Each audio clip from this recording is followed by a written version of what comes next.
Lets it fly. It's caught by Thomas. There's the record for Peyton Manning.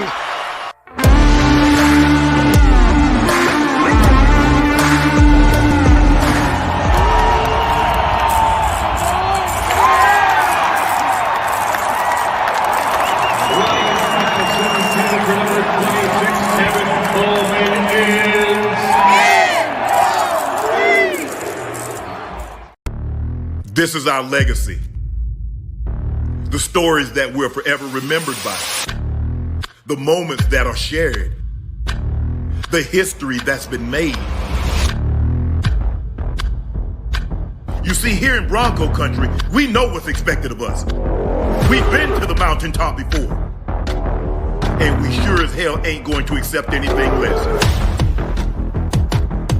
Now, you just don't get there overnight. Sometimes your body will say, I'm tired. Tell your body to shut up. It takes sacrifice, it takes determination, dedication, resilience, and a hunger that I will not stop until this job is complete. But you've trained your entire life for this moment. You've trained a lifetime to be in this position. It's going to take you looking fear in the eye. He says, not today. Not today.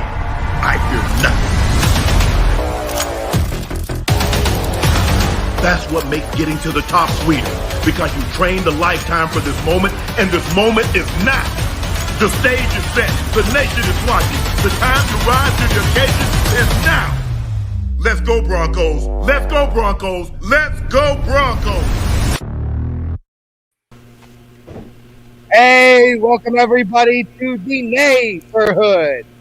How's everybody doing today? What's up? Yay. All right.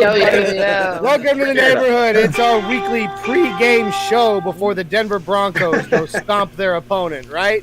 Because that's what we're going to do today, especially after last week. I'm your host today, Johnny Baki. With me, as always, is my buddy Mundungus Creevy, Glenn Hauser, Dave Glassman, from Mainly Broncos, Cameron Parker, and from Mile High Sports, Lindsay Bebout. Hello, everybody. Welcome to the neighborhood. Hello, neighbor. You're gonna see the energy levels a little bit different, East Coast versus West Coast, but you know what? Coffee will kick in, I'm sure. I was gonna say it seems appropriate for an 11 o'clock game, Mountain Time. Yeah, well, well, it's like you said, though. I mean, we could have been going live. You know, like what was it, 9:30 a.m. or whatever for the London game or whatever. I mean, yeah, good lord. And it could have been the Falcons and Jets game. That's true too. Well, it's good to see everybody so ready to watch the Broncos, redeem themselves after what we saw this last week. I'm sure that you all share the exact same sentiment that it was an absolute abomination of a game. Mm-hmm. And I don't want to see that again, ever again. That was like, it was so weird. It's like you look at the first three games that we did, and it's like, oh, you're seeing the progress here, seeing the progress here, and then it's like, what was that? Yeah, I don't know what it was. I mean, we talked about it all week, but I mean, anybody have any extra or new thoughts on what we saw this last Sunday versus what we expected? If you want somebody super negative, I'll speak. I don't know what the tone of the show is that you want. Like, I have nothing good to say. That's okay. We can start out negative right now by talking about next week or last week, and then we can hype it up and get positive for today. So go ahead. I think it showed that Vic Fangio is not a good head coach. I think it shows that Teddy's has a ceiling. I think it shows that, I mean, there were sparks, there were moments of greatness. Javonte Williams got me excited. Caden Stearns got me excited. But am I going to say anything else got me? Even Cortland Sutton didn't get me excited. I just think we're going to be average this season. I think against really bad teams, we'll play great, as we should, which shows that we aren't completely bad. But I didn't leave that game going, all right, it was just a bad game. It was cool. We're going to stay average until we make changes. I think Vic Fangio, I look, I don't think he was ever cut out to be a head coach. I think he's a great defensive mind and he should stick with that. But if you're, I don't know his relationship with some of the coordinators. I don't know what his relationship is with Pat Shurmur. But if you're keeping these guys because you're friends with them, get out. That's lame. And it's going to be his downfall. And I don't think he'll ever get another head coaching opportunity. And I don't think he should. All right, that's that. All right, thank you, Negative Nancy. Not negative at all. No, it's actually Nelly, completely true. Not at all. Negative Nelly, my bad.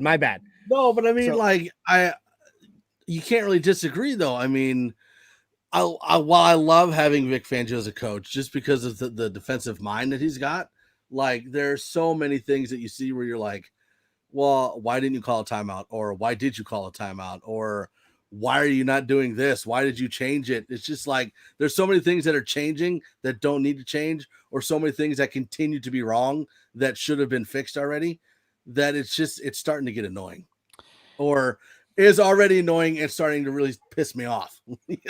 One of those. I won't necessarily go, Vic isn't necessarily like head coach material, to kind of dust water on what Lindsay was saying. But I mean, it was frustrating. I mean, it was clear as day how frustrating last Sunday was. But I mean,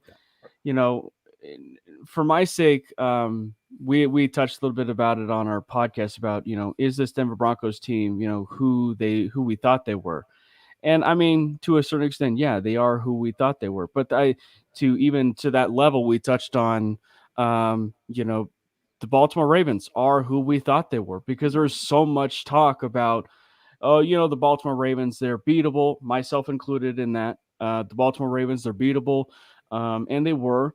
But I mean, even with that, we saw basically what the Baltimore Ravens, or what we were doing, the Baltimore Ravens did to us. I mean, teams were daring Teddy Bridgewater to beat us through the air, and he did. And the Broncos were daring the Baltimore Ravens to let Lamar Jackson air it out to guys like Mark Andrews and Marquise Brown, and that's exactly what we had seen happen. And there was no adjustment, which is the frustrating part. And as a head coach, you have to be able to adjust on the fly. It doesn't necessarily matter when it is the first half, second half. You have to be able to adjust on the fly. And second half was a very good performance. But when you're ahead like that, it was like the same old stuff that we'd seen in the last 5 years. You put your offense in really good situations, they don't do squat with it in the second half. And so it was an amalgamation of a lot of different things for the Broncos. And so hopefully they can be able to respond. Baltimore got punched us in the mouth and we had no idea how to respond. So I would imagine we're going to see a much more defensive effort in a lot of different phases here against the Pittsburgh Steelers. But they can't sleep. They can't get sleep, against the Steelers, because there's a lot of really good playmakers for that Steelers offense, despite the fact that Big Ben literally looks like Big Ben in London. He's just a statue. Father Time is not been good, if you want to go with that. But the clock's at 11:59 for him right now. Like exactly.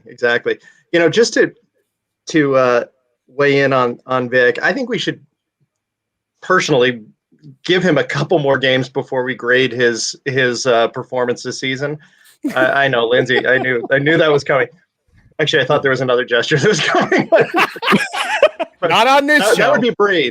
No, I tried so hard not to curse, but I remember you said this is a family show, so no, you know how much effort I'm putting in. It's okay, Lindsay. You know exactly the podcast. It's okay, Lindsay. You know exactly the podcast you could come to.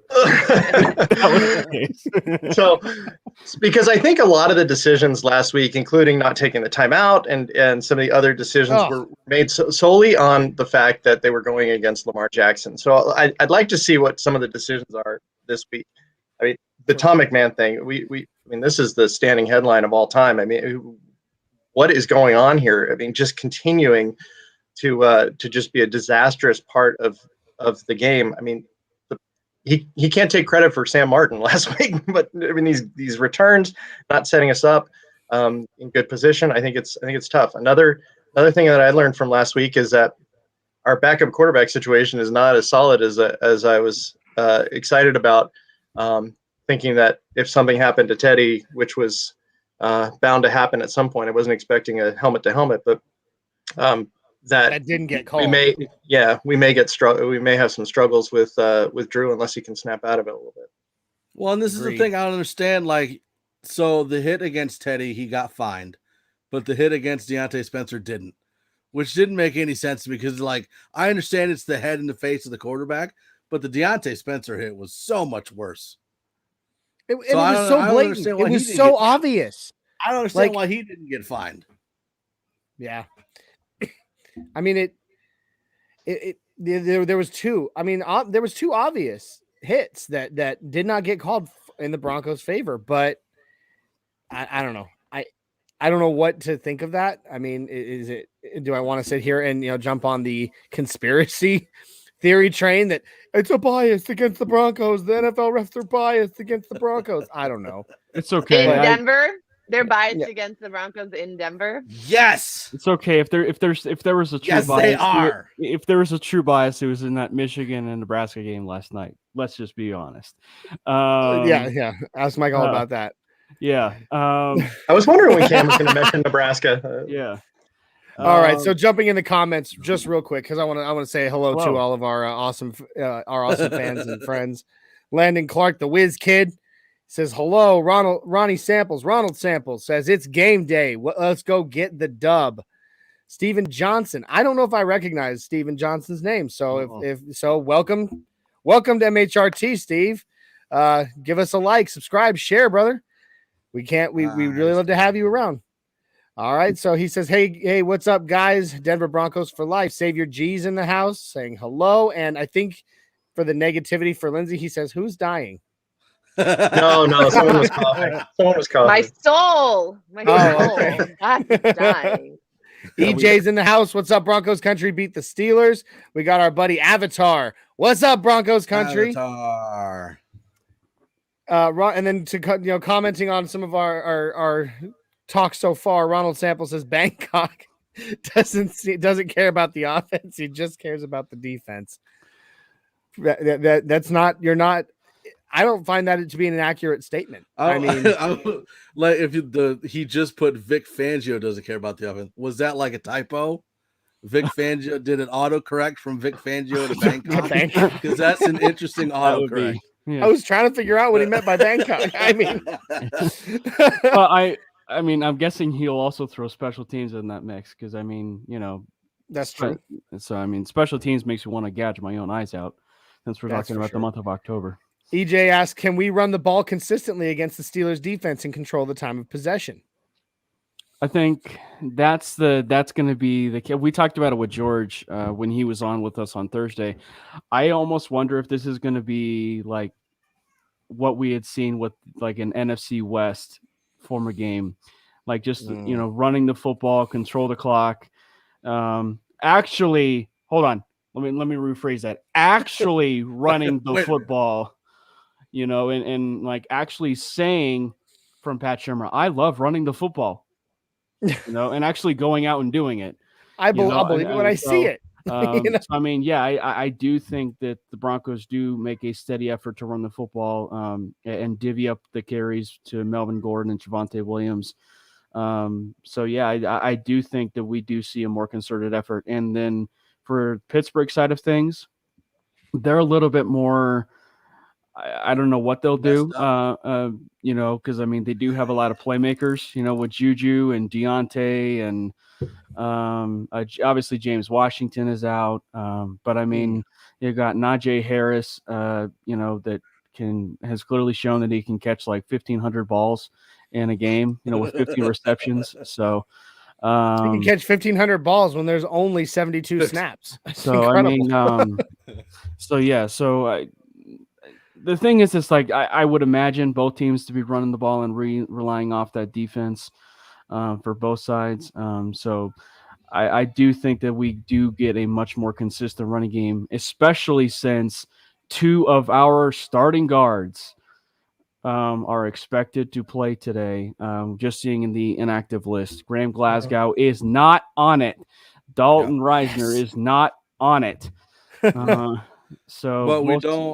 we don't have Darby and Ajim, right?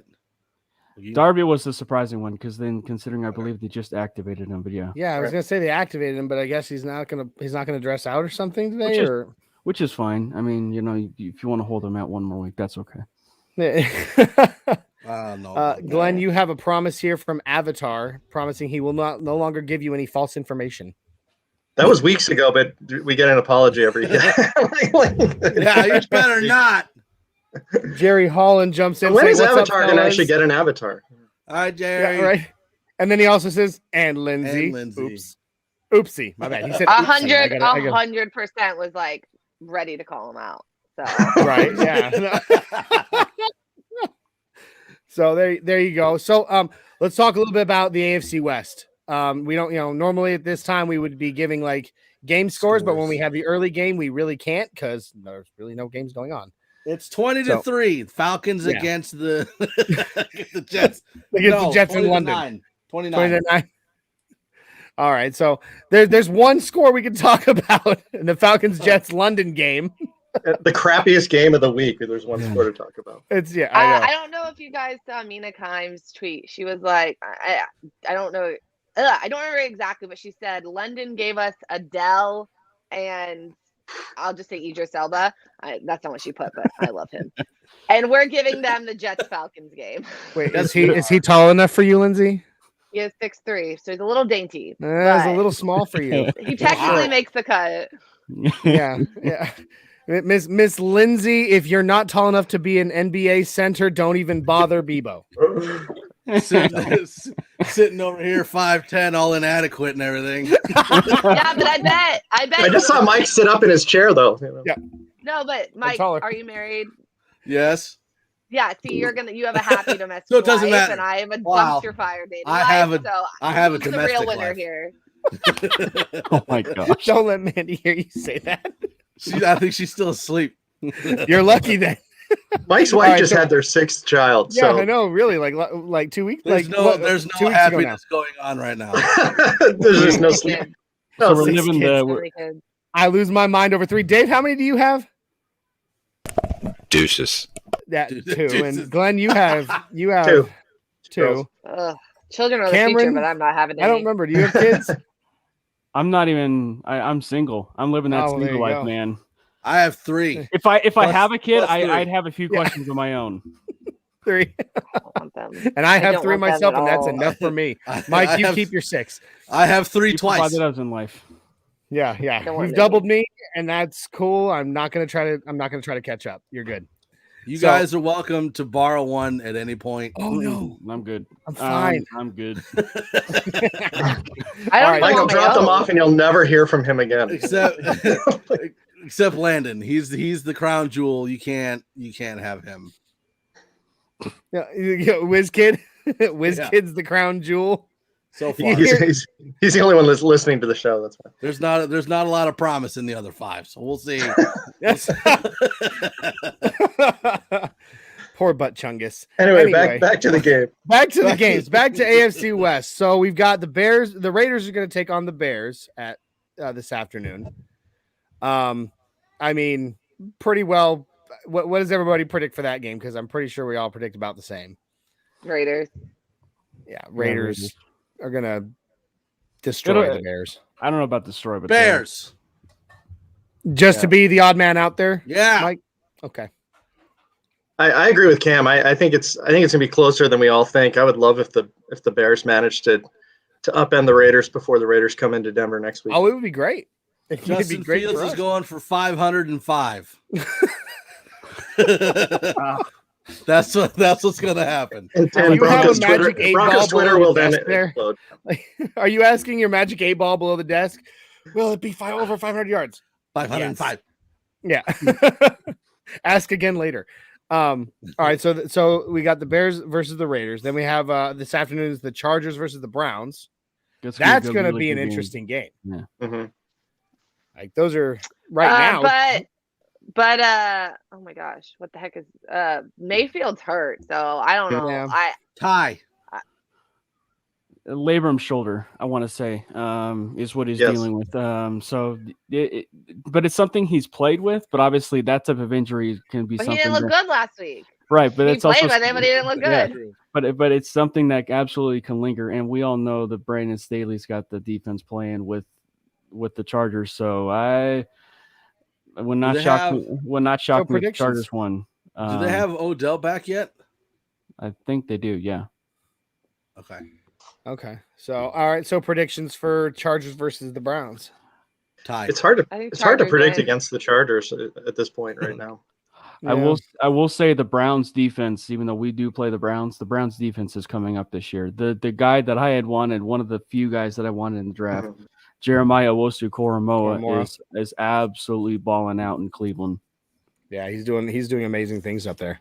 They got him in the second round too. I mean, that was the jockstrap is what I like to call him. Nice. Every time Brandon Staley speaks and he just imparts such wisdom, I'm like, we could have had him. We could have had him last year. But I'm not giving up a promotion, Lindsay. I'm not going to give up a promotion for that guy like that. No, but I'm talking about a head coach. We could have had him as a head coach. Yeah, but like that would require us, to basically let go of Vic, who we'd seen some promise from. God bless. Where's the issue here? I don't understand. What has he done here, Cam? What has he done? I don't know. He's been here 3 years, right? What has he done where you're like, you know what? I'm still not sold he's not the answer. Or if you know what I mean. I don't know if I phrased that right. Well, I mean, what has he done? He's proved nothing. He can't manage a clock. He keeps around people that shouldn't have jobs. And I don't think he builds good relationships with the players. Who on the team is like Vic? Yeah, we love Vic. We love him so much. I don't think anyone would be sad to see him go. Maybe Teddy Bridgewater because he's happy. Whoever has pictures. I would say if you were to talk probably to all 11 starters on the defense, they tell you Vic should be the head coach. I mean, that's. Why aren't they more vocal about that? I haven't heard that. Why should I believe that? That's because I think that there's stuff that happens behind closed doors and stuff that But I mean, you can clearly tell defensively overall in the time that Vic has been here, they clearly do play really well for Vic. It's great. Just make him the defensive coordinator. But at the same time, though, I do think there should be some vocalness happening on both sides of the ball. And I think that's why in Vic's tenure, the offense has been a little bit not in lockstep with the defense. We'd seen that in the first, few weeks against, lesser opponents, but he got outcoached by, John Harbaugh, and, it's big time time. that he, and it's time that he outshows that. So, I just remembered one thing I have to add. He made us look like sore losers after that game. The fact that he went off so much about the Ravens with the last play, wanting to continue a 43-year record. It wasn't like there was nothing to gain from that. He made us look like such losers. I had so many friends texting me being like, "What's your take on this?" I'm like, I think he's a wuss. That was pathetic. Oh my gosh. And it just looked like, especially because he got so outcoached, and everyone kept saying, well, he was asked the question. Then you say, I care more about player safety. I understand why they did it. I don't agree with the question. That's all I have to say about it. Instead, he went so far off the deep end that I'm like, dude, you just keep digging that hole that you're sportsmanship and no. See, I had no problem with him saying it. I had no problem with the Ravens doing it, but he was asked the question. It was the following day too. So the answer is so lame. The answer, you can't tell me he didn't look like a sore loser. I didn't see it that way. I'm not trying to be a Vic apologist, but I would be pissed too if I were Vic.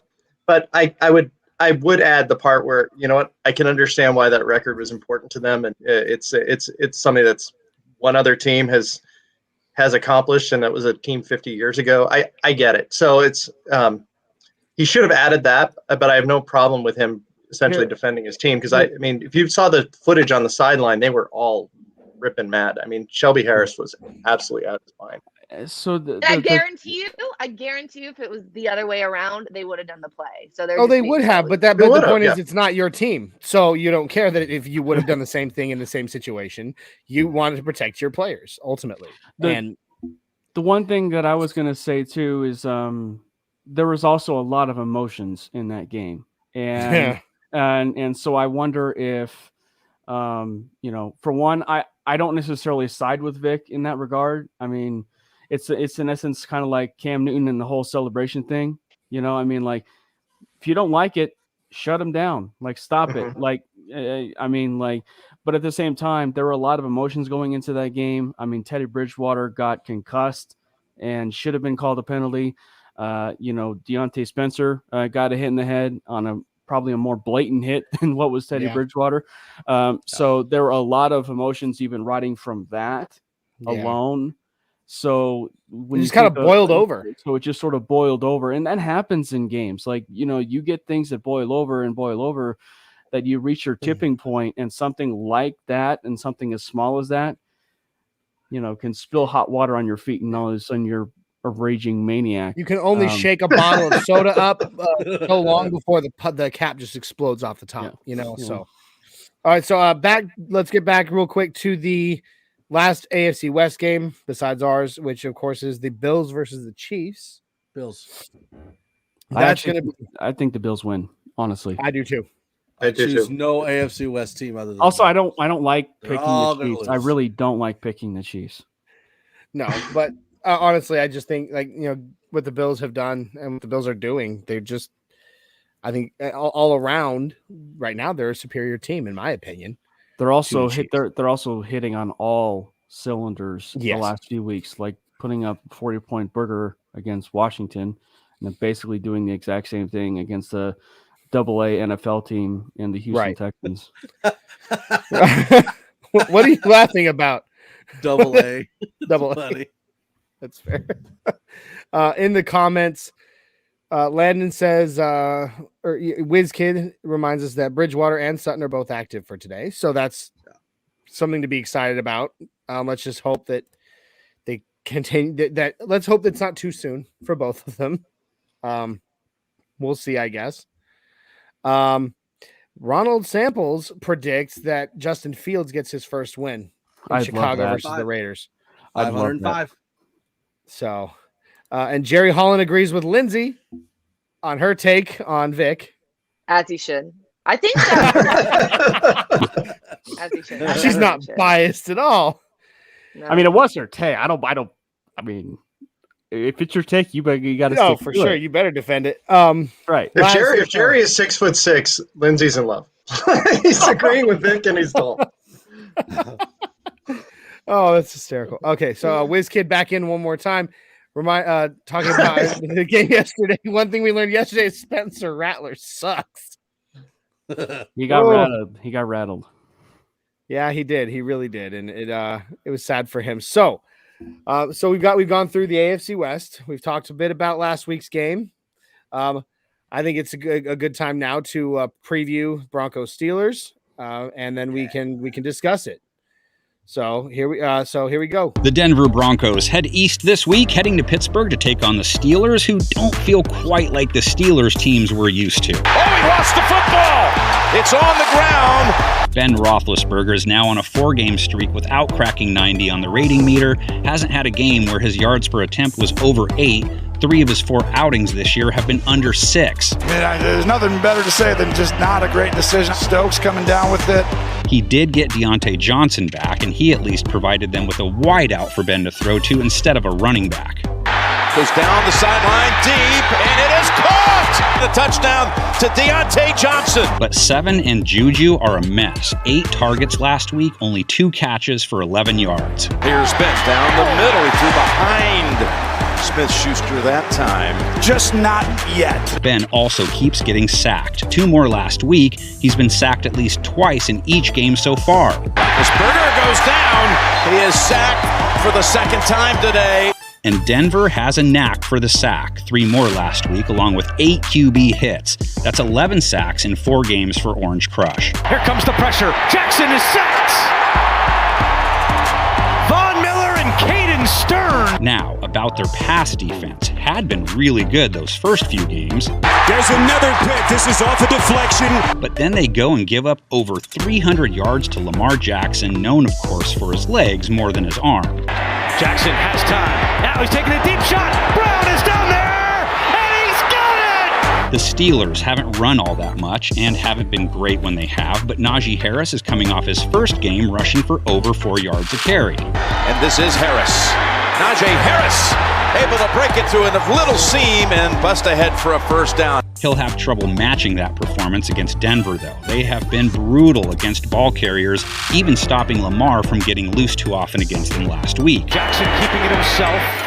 And not much doing there. Good pursuit by Fuller. The Broncos might want to up the volume of runs when they have the ball this week. They were efficient with the limited times they did it in week 4. Javonte Williams carrying defenders. And the Steelers didn't handle A.J. Dillon all that well in their most recent loss. Goes to Dillon again. He's in the open field. Down to the 1. They did get T.J. Watt back, and he immediately made an impact. Got tripped up. He was looking around and said, who did that? I think it's T.J. Watt's foot. The pressure he is able to apply is connected directly to their pass defense, too. They didn't stop Aaron Rodgers by any means. Pass down the way to Devontae Adams. Able to get it with Sutton on the coverage. But they did hold him to less than 7 yards per attempt. That's sort of the line for yards per attempt, the way 4 yards is the line for runs. So it wasn't all bad. Is Devontae Adams, and he is knocked out of bounds. Evan Bush got him out of bounds. A 4-yard pickup. Watt could have another big day against Denver's O-line, which gave up 5 sacks to Baltimore. The air and nowhere to go. Tyus Bowser was in the backfield in a hurry. And we'll have to see who is back there for the Broncos. Teddy Bridgewater was knocked out of last week's game with a concussion. He has not come back out of the locker room yet, and Drew Lock is warming up. Drew Lock replaced him, but he didn't create any QB controversies with his play. Lock end zone, and it is intercepted. This might be do or die time for the Steelers. Going to 1-4 in a division with 3-1 teams already, along with how they've looked, doesn't seem promising. The Broncos can look at this as another chance to get a win over a team that hasn't gobbled up too many of them. And the more of those you can rack up early, the better your chances are to make the dance later. Who do you got? Let's see all those predictions. I know the ones we are about to show you should be a little diverse, which makes it more fun, right?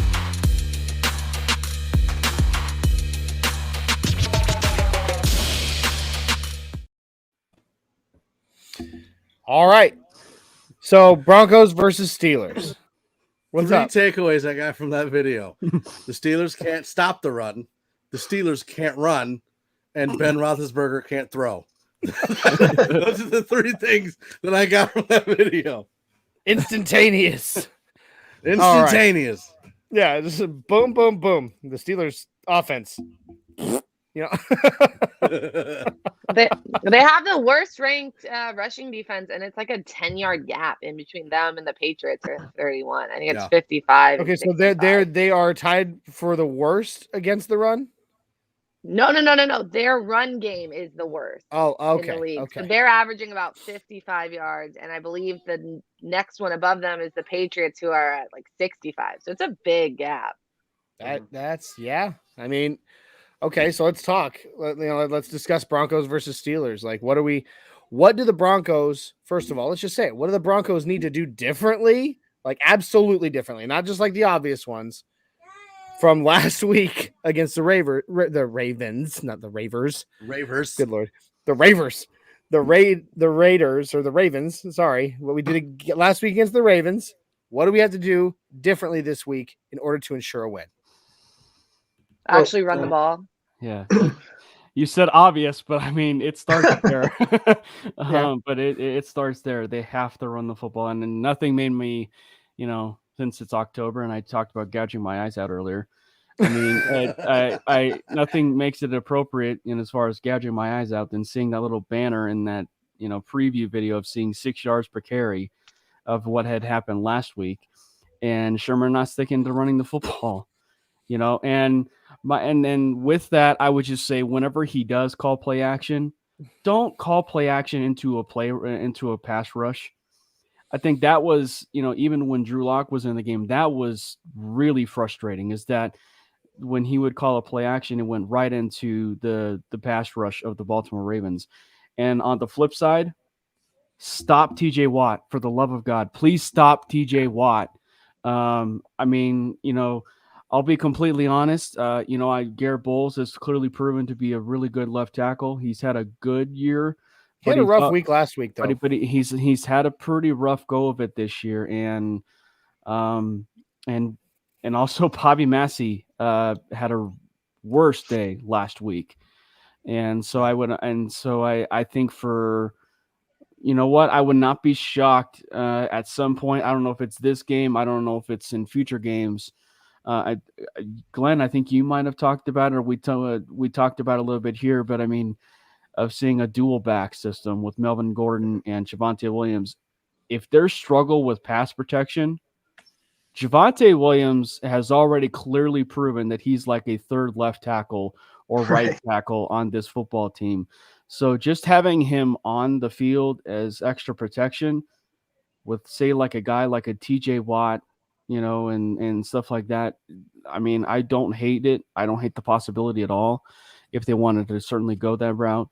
But I mean, no, yeah, I think that they have to, on the defensive side of the ball for the Steelers, you have to focus on TJ Watt and go from there.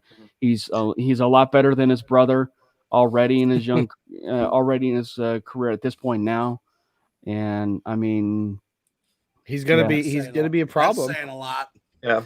Outside of rushing it more than 4 times and a half, I think for me on the defensive side, you know, last week's strategy of not letting the players rush the quarterback made some sense for that particular quarterback. I think what's going to happen this week is it's just going to be a steady stream of pressure on Big Ben himself. You know, I've got the Vaughn jersey on today. We don't want him to get killed, Glenn. No. But we want him to tumble down like Stonehenge or something but hits the ground, just breaks into Lego pieces. Exactly. We want a recreation of the meme that's been shared on Twitter, right? The of Big Ben. You know, he's got the shoulder patch, the elbow patch, the knee patch, Yeah. Yeah, remember when Gronk threw the Lego Steve Harvey head down on New Year's Eve? We want something along those lines. I could see Vaughn getting 2 to 3 sacks today. I'd also like to see Caden Stearns with his performance last week. When the snap counts came out and he only had 7, I was absolutely astounded that that he was doing that well and they only gave him seven appearances on the field, but also that he really maximized that effort. I mean, he had full game output in 7 snaps. Yeah, it was very impressive, his production. I mean, it was fantastic. Yeah, Dave, what do you? Oh, go ahead.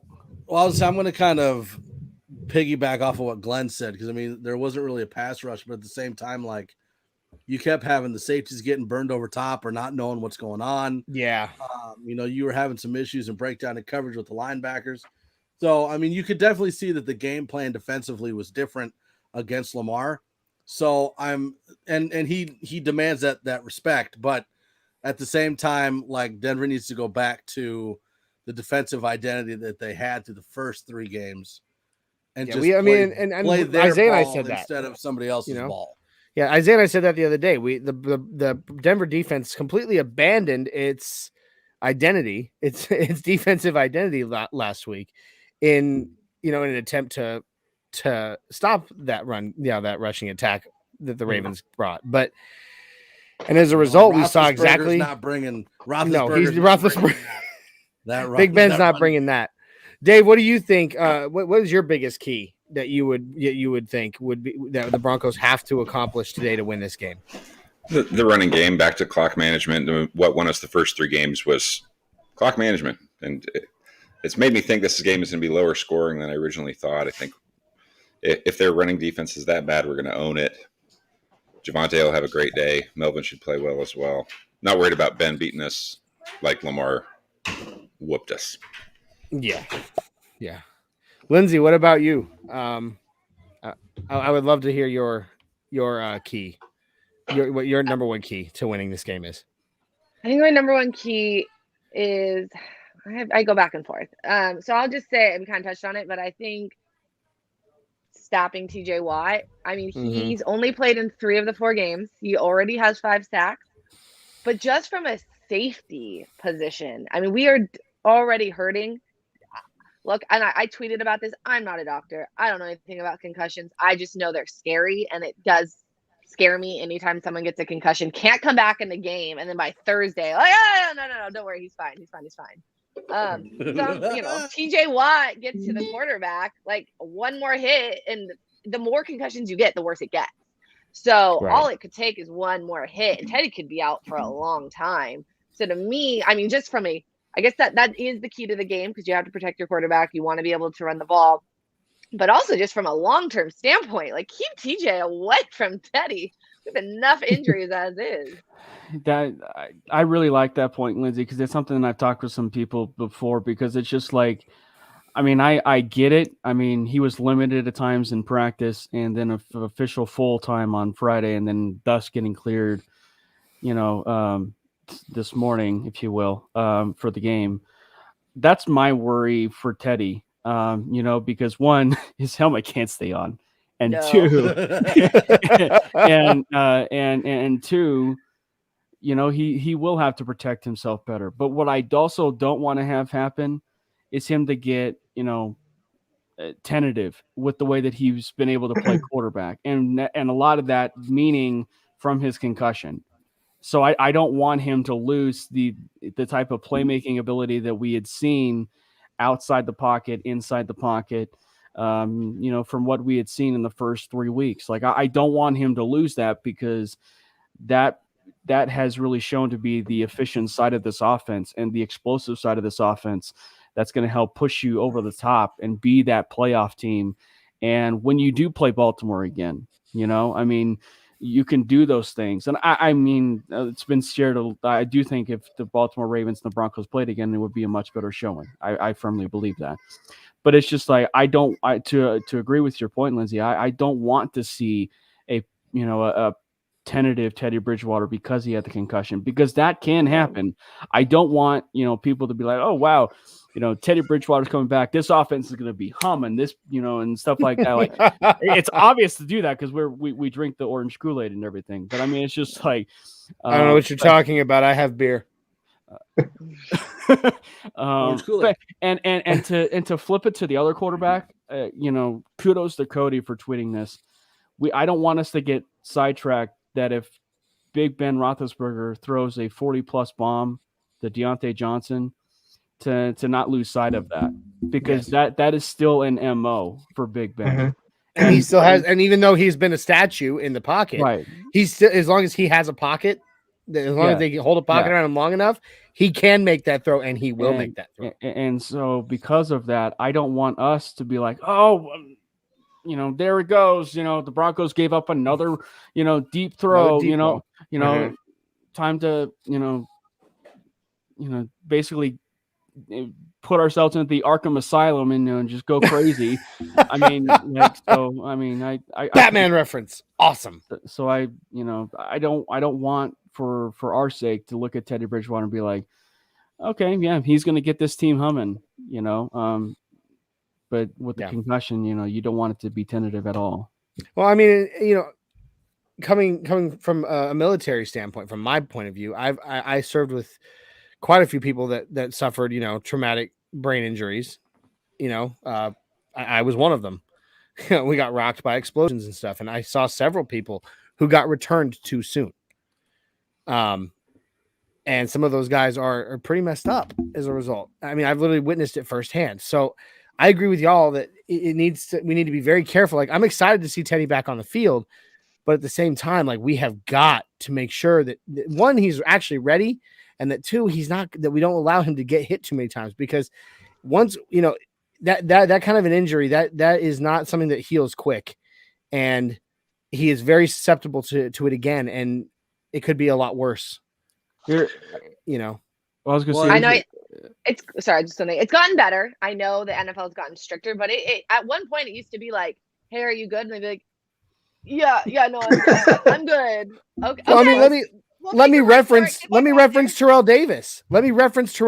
Super Bowl 32. He got kicked in the head so hard that he got a migraine that caused him to black out, and he still was on the field without vision running. Yeah. Like, granted, they didn't give him the ball, but they were pulling off fake plays with him running through the middle of the defensive line blind. after he had a migraine from a kick to the skull. You know, like that. I mean, good on him because it was amazing, and it's one of those things I'll remember forever. But at the same time, this is one thing I will say, and it kind of goes with what Lindsay said. You know, the NFL's gotten a lot better with concussions and head injuries. I think a lot of it depends on the severity of the concussion, because there are different levels of because there could be like a stinger concussion, which hurts for 20 minutes and then you're fine. And then there's like the big ones where you're just done for 2 weeks. Yeah. So which one is yours, Mike? Because I feel like it's gone on for years. I've had 3 and they won't go away. But no, like even Teddy said, like 10, 20 minutes after he got the concussion, he was feeling better. So I'm not that concerned about it. I mean, you are more susceptible to head injuries or concussions after you've gotten one. But if it was a minor one, like it seems it was, then I'm not that concerned about it. One thing I was going to say too, we talked about Teddy Bridgewater being tentative. I also absolutely do not want Pat Shurmur to be tentative because because Teddy Bridgewater got a concussion. I absolutely do not want to see, Shurmur be tentative like that, because that very well could happen.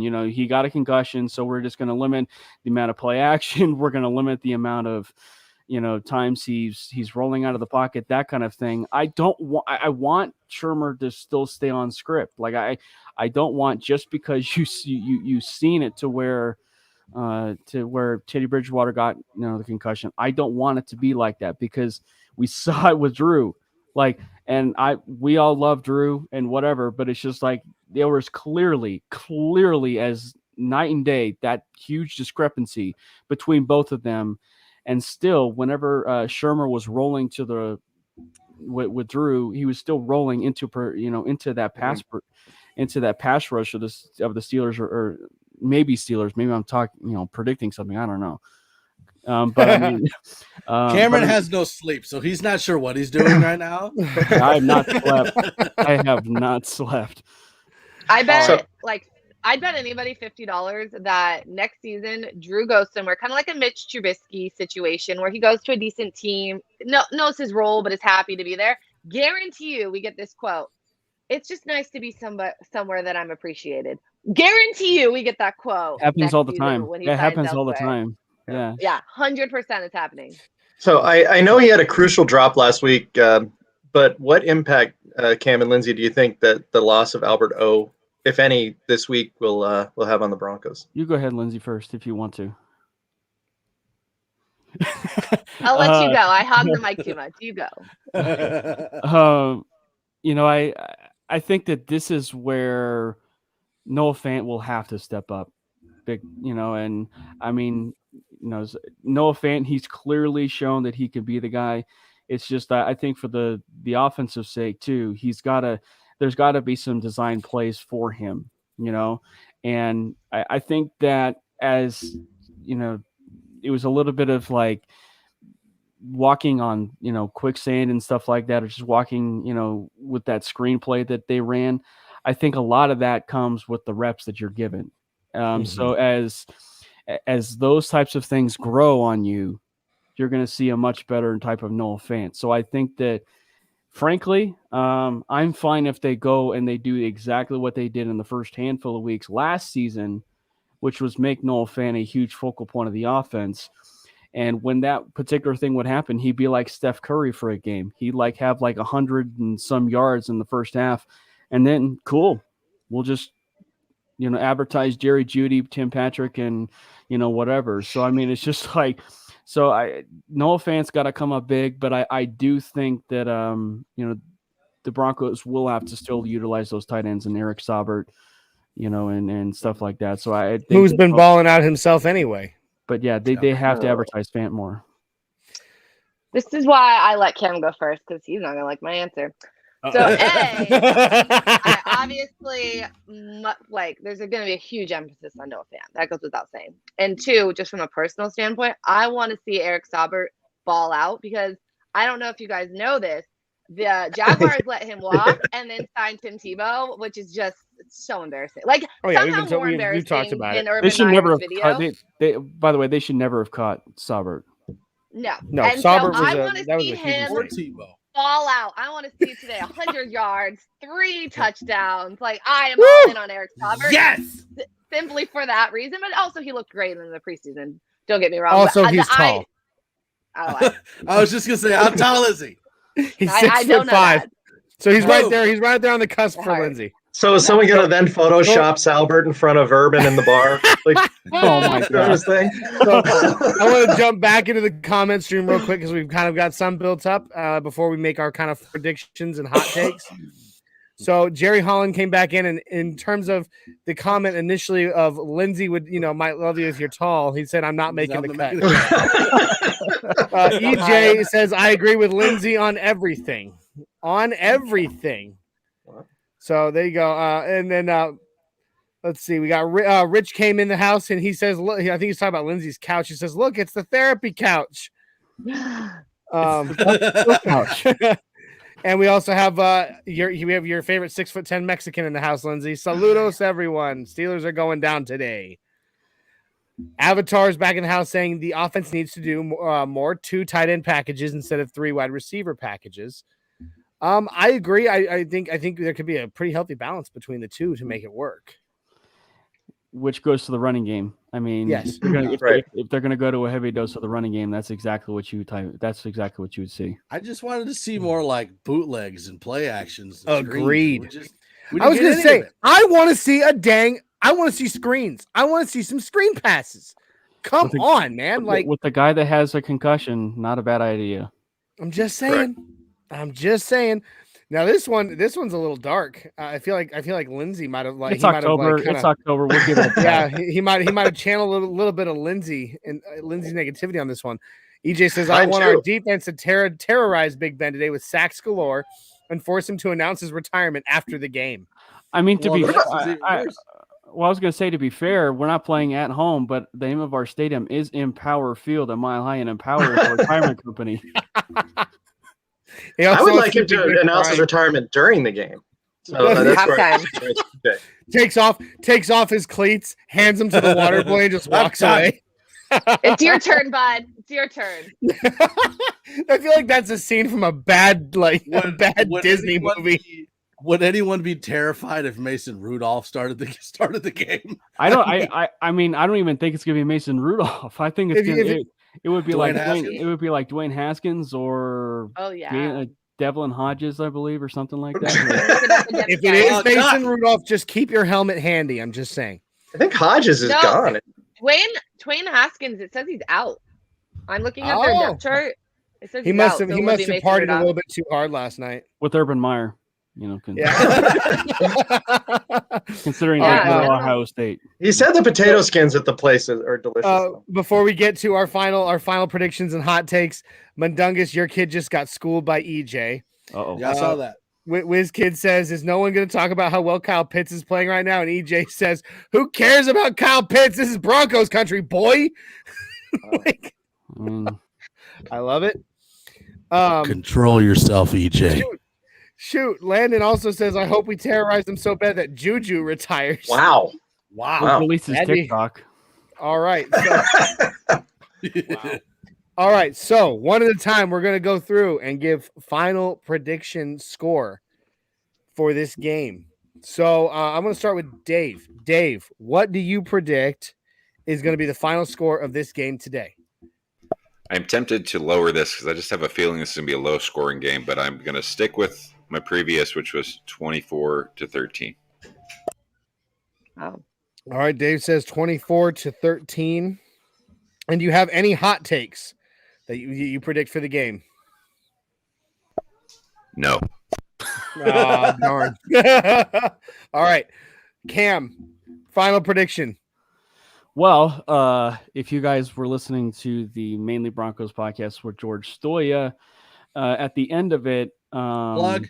At the end of it, we did our score predictions, and it was along the lines of what Georgia did. And because of the fact that I really feel like it's going to be like like an NFC West type of game as far as heavy on the run game, clock management.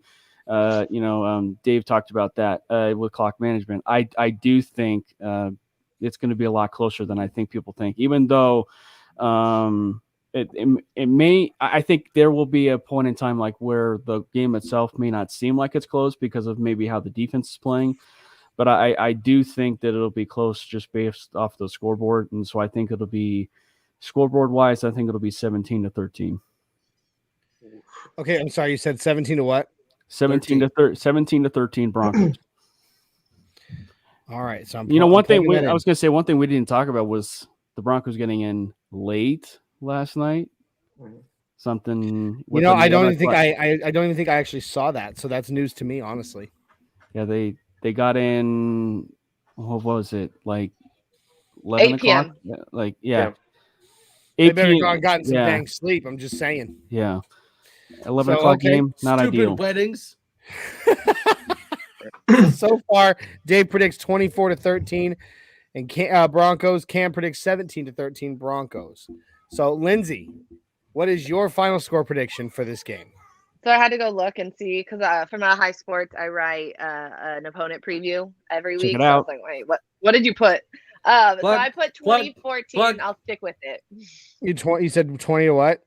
2014. I'll stick with it. Ooh. All right, 20-14. Okay, so Lindsay goes 2014, and that's Broncos.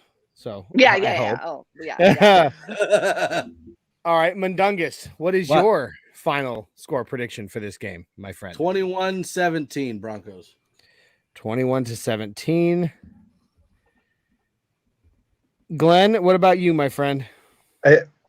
I think it's interesting that we're doing a show called The Neighborhood when we're playing in Pittsburgh because that's where Mr. Rogers actually was. So I don't think we're going to be as friendly to the Steelers as he was at that time. But one thing I do need to remind all of us, because we were so excited about 3-0 start, we're still 3-1. Like, even if something unexpectedly happens this weekend, we're still going back home with a winning record. That being said, stop being optimistic and let us wallow in our. Well, I wanted to wait 58 minutes in to start saying something positive. Best for last. But I'm going 27-13 Broncos. Big game for the defense. Oh. So right now it kind of seems like a lot of people are putting the Steelers at like 13 and 14. It's right there, like along, like they missed an extra point or something. Yeah. Did we do hot takes, by the way? Say that again. Did we do hot takes, by the way? I know Dave. We're going to. That's the last thing we will do is give hot takes. So I'm going to go ahead. I'm going to call it 27-14. I see it right around there. I think maybe one touchdown in the air for the Broncos. The rest are all on the ground, and we allow them to score two somewhere throughout the game. So there we go. It's pretty much all right around the same area for everybody. We're all saying mid to mid 20s to maybe 1 to 2, a touchdown, 2 touchdowns of the missed field goal, or 2 touchdowns with extra points. So it's all right around the same area. So, all right. Does anybody have a hot take for today? A hot take prediction for this game? I think I have 2, although one may not even be a hot take. I will give you your first one, buddy. Here it comes. Send it. The Broncos get the Broncos get 6 or more sacks on Big Ben Roethlisberger today. That would be. I like that take. I can get behind that one. What's your other one? Cortland Sutton has a bounce back game and has over 100 yards receiving on his birthday.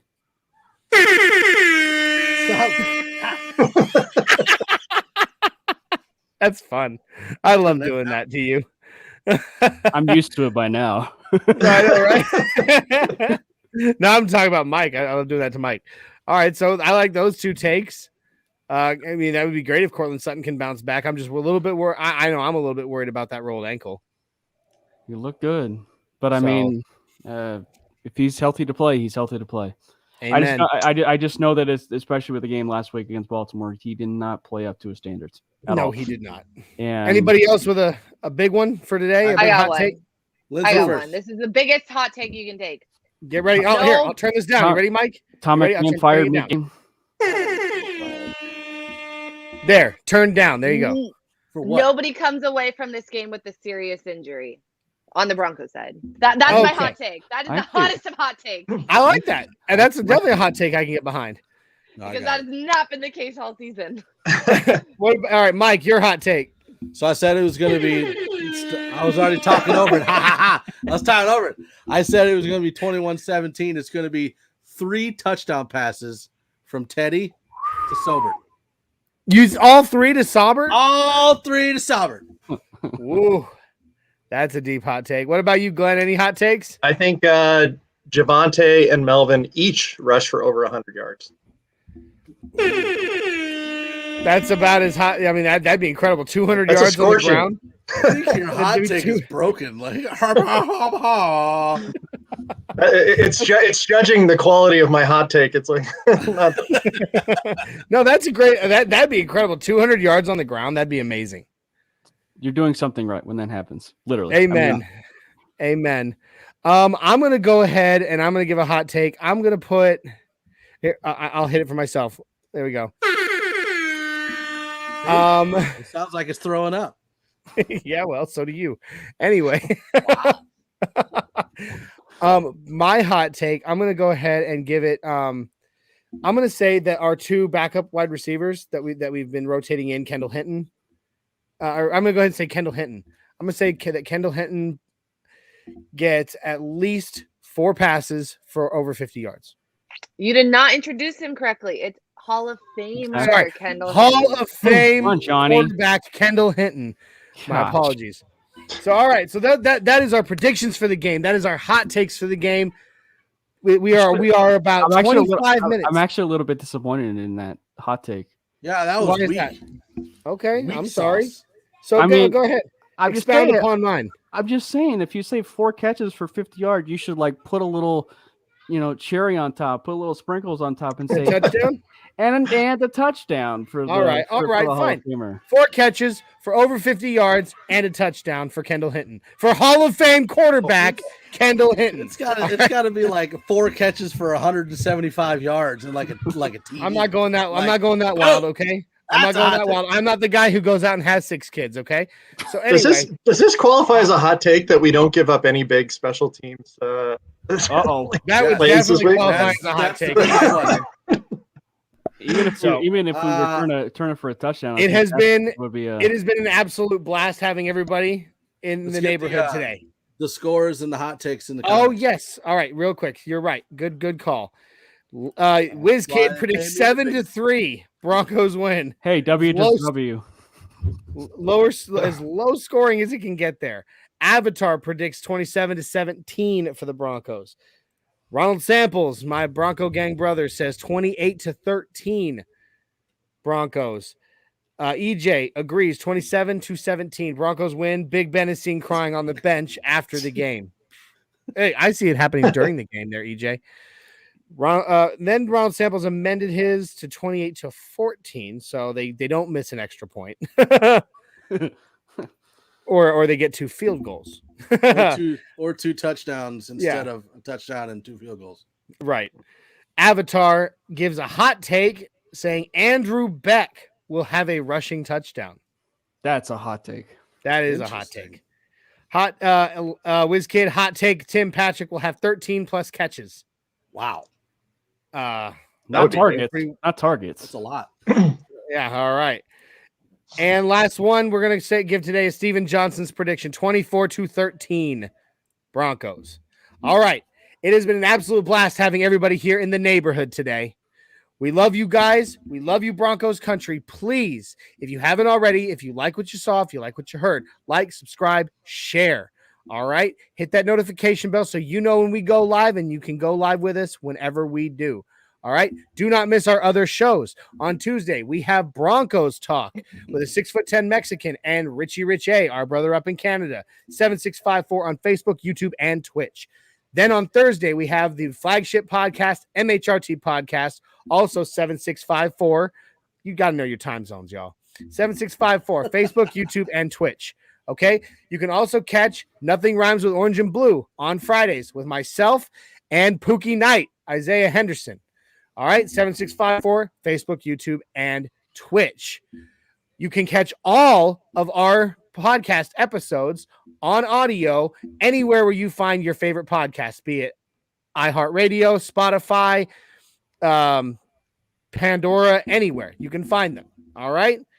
We love you, Broncos country. We're going to go now, and we're going to watch our Broncos whoop up on the Pittsburgh Steelers and get our redemption for what we saw this last Sunday against the Ravens. All right? So before we do that, will you all please join me in a big Mile High Five? Okay, are you guys ready? Oh, Lindsay says, wait a second. I unmuted so that you could hear it. Oh, okay. All right. Oh. Are you guys ready? Here we go. Mile High Five. All right. Thank you, Broncos country. We will see you on Tuesday for Broncos Talk. Let's go beat them Steelers.